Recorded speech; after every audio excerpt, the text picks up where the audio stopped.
Cocktail Conversations, candid insights from startup founders, entrepreneurs, and thought leaders from around the globe.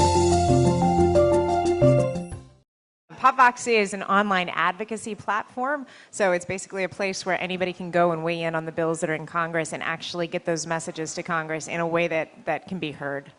I was a congressional staffer being bombarded by the messages coming in from people all over the country, and thought that it was not a good thing that I was the only one that was seeing them. So I thought, wow, all of these people who care about these big issues and little issues, if everyone could hear what Congress hears, then it would really contribute to the debate. And you could also hold Congress accountable by saying, hey, I know what you're hearing. Let's see what you're going to do about it. I think awareness is always a challenge for new companies. For us, we have some really active fans, and that's been helpful. We have, we haven't done any advertising. All of the outreach has been word of mouth and social media, and it helps that Congress responds when people take action through POPVOX. We get lots of feedback that, they get calls from congressional staff saying, hey, we saw your message about this. What do you think about this approach? So, Congress kind of helps us out with the feedback loop, and it's been a really rewarding experience. So I told someone when I left DC to go kind of work in the Silicon Valley atmosphere, I felt like an exchange student. All of a sudden people were speaking a different language and wearing a different clothes, and the culture was completely different. But one of the key things that I think is different from the political world to the startup world is the fact that it's okay to fail in the startup world. It's almost encouraged. It's like, just go, try it, do it. If you fail, that's fine.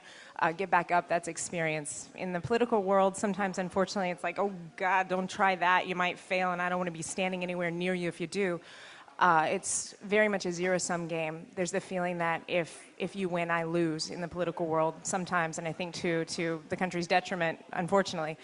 And in the startup world, there's a great feeling among entrepreneurs that we're all kind of in this innovation, disruptive move forward together. And I think there's a lot of people working in the political space now adopting a lot of the practices of startups, and I think we're starting to see some cross-pollination of those ideas, and I think we're all going to be better for it. We really benefit from the active, vibrant DC tech community that is very supportive. It's a really interesting tech community. You have some great engineers, you have some great creative people, and you have a really interesting mix of people who are coming out of government, or they're coming out of advocacy, or they're coming out of biotech.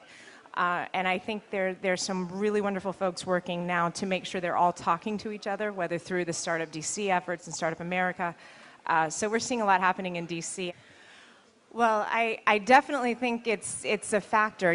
Our world is kind of after the election. We help people get their message to Congress once Congress is elected. So the election is one that we're interested in and we kind of follow, but we're not necessarily a platform for campaigns. However, we watch it closely, and I have to say a very experienced political operative was talking to me, and he said, I watched what was happening in Iowa, and I realized that all these candidates went in and everybody knew their names. People knew what they stood for. Ad spends were down, and it's because social media was making it so possible for candidates to get their message out, even beyond the traditional methods that quite frankly cost so very much in the past. So I think you see a lot of playing field leveling going on with social media and technology.